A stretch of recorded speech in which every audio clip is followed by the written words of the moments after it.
Tela preta. Surge na tela, produção Nitran-Cultural. Produção Sync Imagens. Realização: Prêmio Catarinense de Cinema, Fundação Catarinense de Cultura, Governo de Santa Catarina. Agradecimento a Edmar e Evandro que me apresentaram o maravilhoso universo do cinema, Raquel Zanelato. Colônia Lucena, a saga dos imigrantes eslavos. Por uma janela vemos uma igreja. Corredor escuro.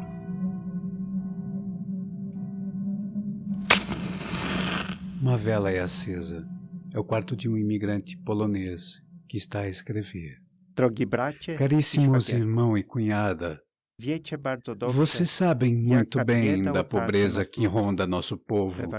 Em Varsóvia, um tal recrutador de imigrantes me contou que na América havia terras de sobra a quem quisesse emigrar para lá. Ele sabia a explorar a miséria do povo e despertar um entusiasmo pela imigração. Perdoe-me ter saído sem poder me despedir. Não tive coragem. Não dá para descrever a dor que dilacerava o meu coração. Mas era o melhor a fazer naquele momento. É lado de fora vimos uma igreja e a casa. Meu bisavô veio de a pé de Curitiba para Itaiópolis. Relato do senhor Dionísio Stoltz. Se imagine seu nós neco. hoje. A gente não vai nem no vizinho de a pé, pega o carro, né? Mas eu sei que quando eles Relato da chegaram senhora aqui, Isabel Covos, vocês sabem que dentro primeiro do ficaram em Moinho Rio Negro, Covos. né? Depois foram trazidos para cá. Quando eles chegaram aqui em Paraguaçu, então tinha algumas casinhas já. E eles viram umas cruzes no cemitério. E deve ser o mesmo. Eles disseram: Jesus, nós vamos aqui que nós vamos ficar, aqui que nós vamos morrer. Mas saíram lá da Polônia, da Europa, no meu caso, que eu sei sobrenome da minha mãe, vieram da Romênia, né? Quando eu olho, eu subo a serra lá, penso: nossa, como é que conseguiram subir a pé? E talvez seja o mesmo trajeto da serra, não sei. Deus o livre, não é bom nem pensar. Eu não queria nem estar na pele deles hoje, né, para ter ideia do que eles passaram aí nessa vinda de lá para cá. Mas todos eles trabalharam para deixar uma vida melhor para os descendentes. E deixaram. Imigrante ucraniano. Num trem, apertados que nem sardinhas em lata, fomos até Bremen e depois até o porto de Hamburgo. No navio que nos levaria até o Brasil, fomos colocados nos porões. Cada um procurou acomodar-se como podia. Quando chegamos à altura da linha do Equador, o calor era tão sufocante que algumas crianças não suportaram e morreram. E seus cadáveres foram jogados no mar. É um campo florido de A Tatarka. Tatarka, né, ela tem uma coisa muito Relato de interessante, Lucas né, e Davi Boss. Na época que eles vinham, né, os bis aí que vieram, eles traziam, né, eles Vemos traziam a Tatarka assim, em tinha seus que isso detalhes veio lá e seus das Europa, formatos sei lá, triangulares. das Ucrânia, A semente é mas eles pequena. traziam e daí as terras era só toco, mato, não tinha, então eles jogavam onde quer, tava ela crescendo, ela não pedia nada, ela não exigia nada, né, ela dá aonde tiver. Cada casa, cada propriedade tinha uma roça lá, tinha uma roça. Você olhava assim, era branquinho, né? Então nós plantávamos o trigo, mas a rética era sagrada. Que seus avós passaram para o meu pai passou para nós. E agora eu vou futuramente passar para os meus filhos, né? E daí vem os outros, né? Então é uma coisa que espero que eles continuem sempre cuidando, né? Que é bom, saudável, gostoso, então... E é bom para a natureza, as abelhas. Aparece o campo aquela com muitas abelhas, tipo pinheiros, assim, ela floresce araucária muito, ao fundo. ela atrai O muito, vento e balança a elas vegetação. vêm ali porque é muita flor e tem um cheiro muito especial, né? Quando chega até meio-dia, não sei porque elas não trabalham meio-dia, certo? Mas até meio-dia elas estão ali. De meio-dia elas não ficam na Tatarka, né? É interessante, né? Mas até meio-dia eles estão ali. Eles trabalham, tem muita abelha. Então, e o mel é bom. Mel também é bom, então tem que ser explorado mais ainda, é o futuro, né? E mesmo, né, sendo um mel de qualidade, né? E ela, por não conter glúten, né? É um produto muito procurado. A tatarca está sendo esse trabalho aqui é feito uma separação. Então vai ficando só a de boa qualidade. Colocada numa máquina para descascar. De separação, daí você vai para o descascador, no descascador, onde, né, que você consegue tirar um produto descascado, né? Parece balaio cheio de grãos de tatar. Para o consumo, o campo, né? de tatar. Meus avós paternos tinham moinho, os avós paternos do Bubi também tinham moinho, e eu entrei nesse moinho aqui, que eu sempre falo que nunca comprei farinha.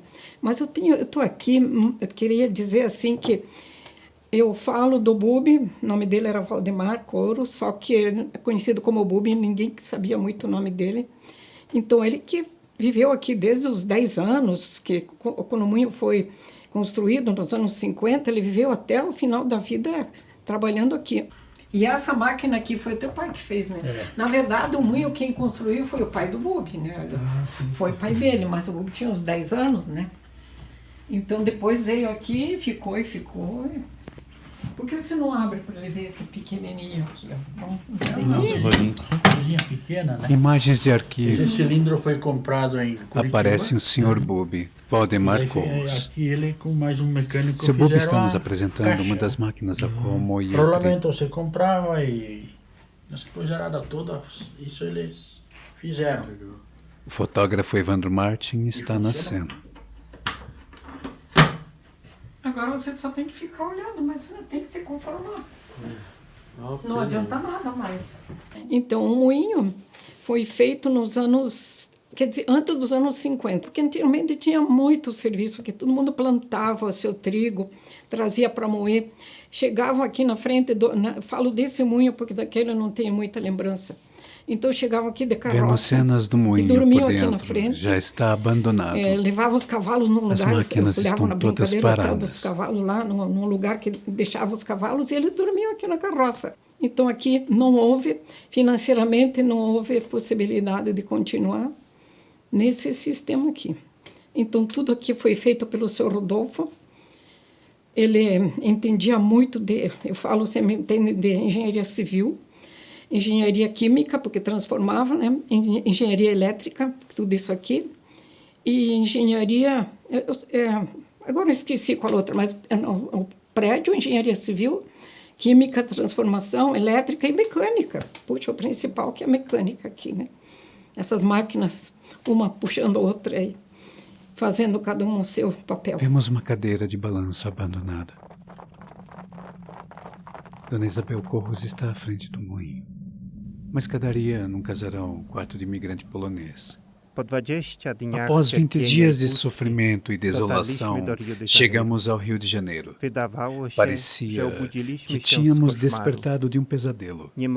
Estávamos todos ansiosos para viajar ao sul e receber nossos lotes de terra prometidos. Foi aí que surgiram os problemas. A mata é alta e fechada e tivemos que derrubar com golpes de machado. Apesar de tudo, aqui é bom e tem terra para todos. Em breve, nos meses de maio e junho, teremos inverno, mas aqui é bem fraco, de forma que se um marreco pisar no gelo, quebra. Temos uma mulher decorando uma peça, né? Só que daí relatos de Baltazar Andruchewicz em polonês, né? O jeito de fazer, a forma de fazer que muda um pouquinho, né? A palavra pêssega, relato de Maurício Linesi. Ela deriva do verbo está com algumas pêssegas sobre a mesa. Escrever. Por que escrita e por que é feita em ovo? Porque o ovo representa a vida nova. E é uma escrita porque cada traço e cada cor tem um significado. Os poloneses, eles utilizam as figuras mais florais, né? Algumas figuras do dia a dia. Vemos um pisanqui com flores. Esse símbolo galo, né? Como o despertar, o acordar, o galo canta, né? Mas também muitos utilizam como a fertilidade também. O significado místico Maurício da Linné, você pêssega tem uma começa pêssega pelo em suas formato mãos. oval. O ovo representa a vida nova. Cada traço e cada cor tem um significado particular. A linha que circunda o ovo, que é a linha sem fim, representa a eternidade. Os losangos representam um diamante e simbolizam firmeza de caráter. As linhas onduladas representam a água e simbolizam o equilíbrio emocional, assim como as nossas emoções, as ondas, a água, são inconstantes, assim é o temperamento, são as emoções dos seres humanos. O sol, ou o girassol, ele representa vida longa e boa sorte. A estrela, de 8 pontas, representa realização e sucesso. E as cores, o vermelho, vitalidade, amor, paixão. O amarelo, inteligência, sabedoria e honestidade. O branco, pureza, inocência.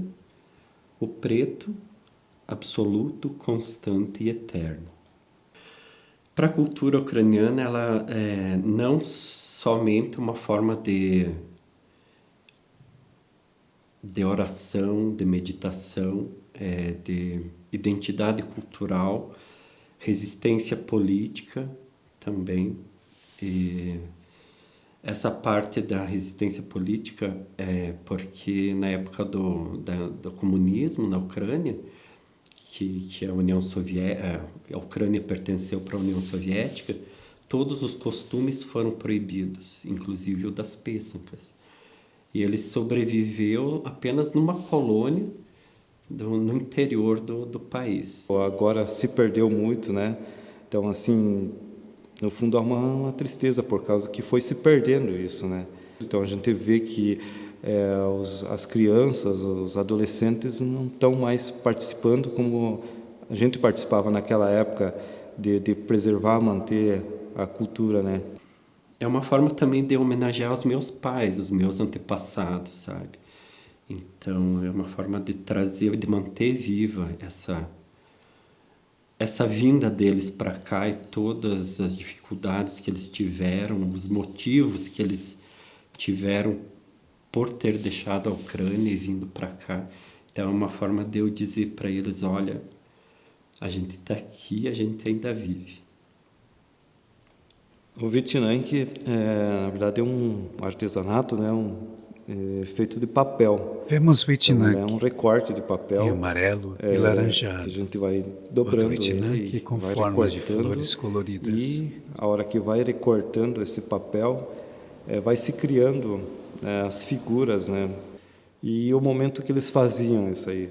Então, a gente sabe que na Europa tem um período que vemos imigrantes trabalhando numa colheita. Frio, né? Tem neve, um dia frio, bastante frio, então não tem como trabalhar fora no campo, né?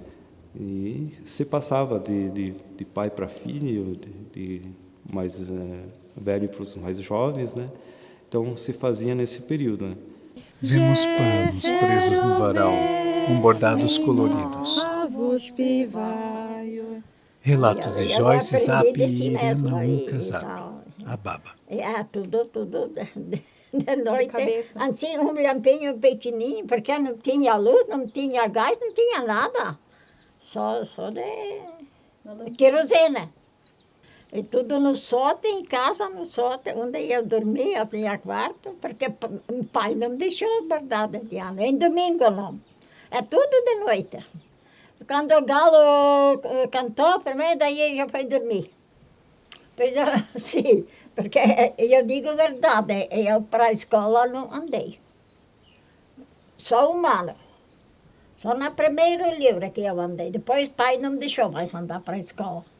Eu comecei a bordar quando eles davam aula de perseverança, depois da catequese, depois que a gente fazia a primeira comunhão, a gente tinha a perseverança.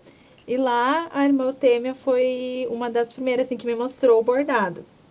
Daí, em casa, a gente bordava aquele ponto corrente, que foi um dos pontos que a Baba ensinou, mas o que eu mais me adaptei foi o ponto cruz. eu nem sei como dizer assim em palavras, assim, é um sentimento assim de orgulho, de dizer assim, eu fiz um bordado. Vemos novamente os panos pendurados no varal com seus bordados coloridos. Joyce e Baba cantam.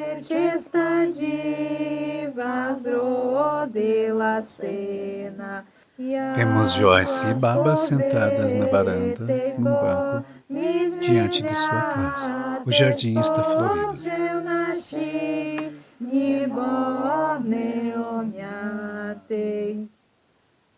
Essas Temos uma boneca bonecas, com elas panos são coloridos e conhecidas floridos. assim, as mais antigas bonecas eslavas. Relatos de Isabela Quando é Mônica esse tipo de Eva boneca, você não Turek. pode usar nada que seja cortante ou perfurante, nada de metal. Só amarrada Isabela mesmo, tem 3 ou com bonecas feitos numa nós para ela casa ficar ao seu firme, lado. ou com a linha arrebentada.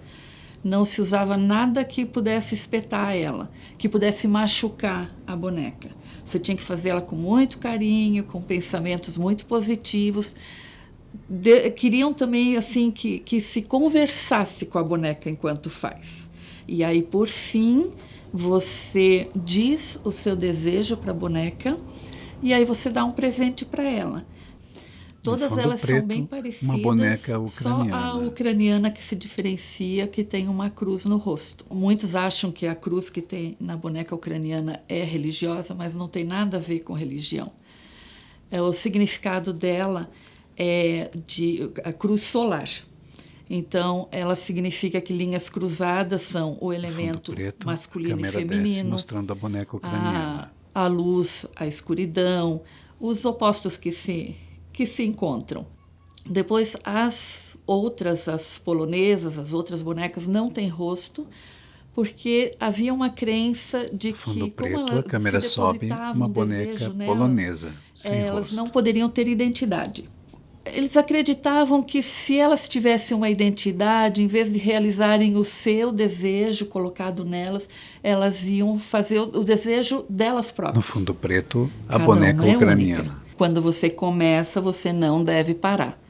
Você sentou para fazer isso, você inicia e você termina. Relatos da senhora Stefânia Quito Kowalczuk. Ao fundo, um quintal florido, com algumas galinhas ciscando no gramado. De massa e tudo, e ela fazia a flor de massa assim, colocava e pintava com coisa, ficava bonito, grande, e daí trazia pinheirinho, colocava dentro pinheirinho, No fundo e daí preto, à fazia frente, os um enfeites, corovai assim, decorado. E ela fazia isso bem feito, e cantava com cachibapes, ela cantava isso. Outro corovai sobre um prato branco. Na corovai o rote, assim, e daí depois, porque ela coroa e o rote, sei lá. E daí nós ficávamos olhando, ela dizia assim, vem cá, eu te lavo com essa água de corovai, vem aqui, fica bonita que nem esse corovai. Os outros capão. Aí eu parei e fiquei, ela me lavou, e eu fiquei lambuzada com isso. Ela de propósito fazia, não era assim, era de propósito só para inventar bobeira, só para dar risada. Eu puxei um pouco ela também, porque gosto de fazer as coisas para dar risada. Os nossos Relato povos de Ana Lúcia vieram a Luca. maioria da Temos Galícia. uma mesa com a culinária ucraniana. Eu vou lá na Iracema e acho um lá, diz, tem sobrenome de polaco e fala em ucraniano, e a metade ele fala em ucraniano, a metade ele fala em polonês, né? Então, não, sabe, já estamos mais ou menos misturados assim bastante, e com costume, essas coisas tem bastante já. Mas eu acredito que seja isso, né? Por eles morarem próximos, né? E ali trocavam de receitas, né? Então, como diz o ditado, quem veio primeiro, o ovo ou a galinha? Relato do senhor José Cossart Filho. Já Ao fundo, uma estante de madeira dos antiga. avós, essa é uma tradição que tem, fazer essas comidas. E a Páscoa é mais por ser ressurreição da madrugada, então especial, né? É o café da manhã. É o que eu preparei aqui hoje. Na sexta-feira não podia comer, não pode comer. Não, comer carne não, no sábado, só no domingo.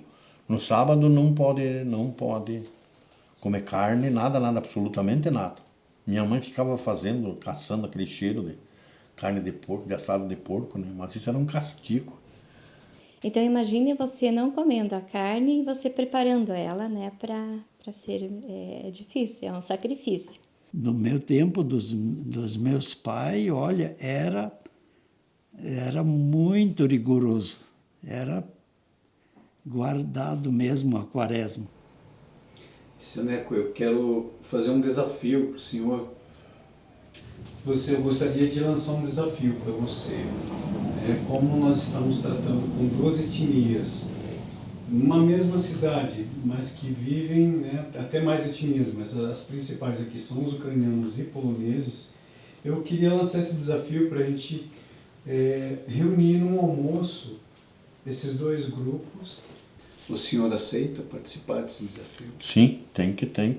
Vamos lá. Aceito, de coração.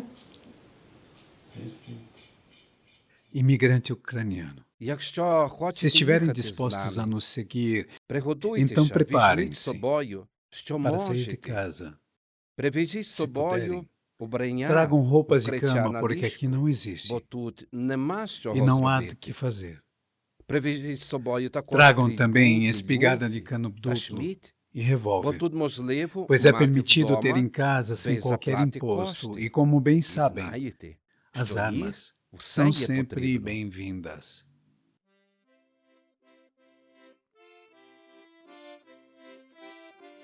O rosto do imigrante ucraniano.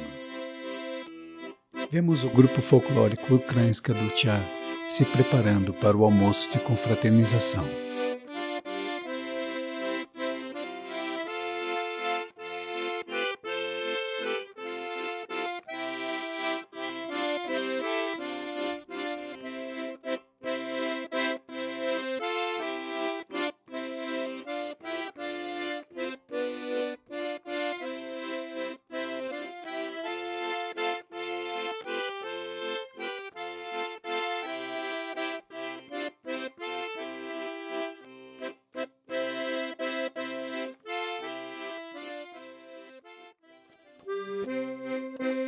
Vemos o grupo folclórico Wiezi Polski na Casa Polaski, se preparando para o almoço de confraternização.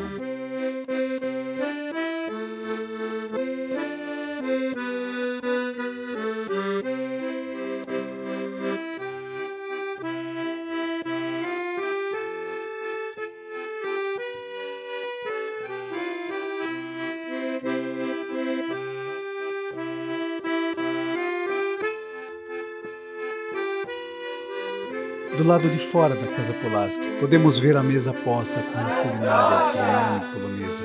Ao seu entorno, os nossos convidados poloneses e ucranianos estão confraternizando.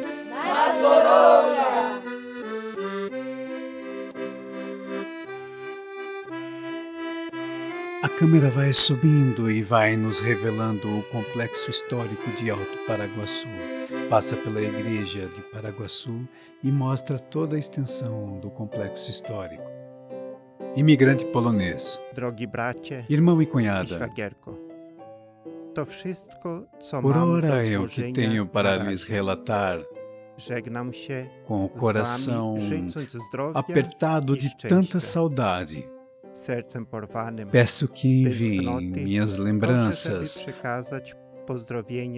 ao nosso pai e mãe, com amor e estima. Peço que me escrevam para esse endereço. Adeus. Vemos o rosto do imigrante polonês. Sobem os créditos finais.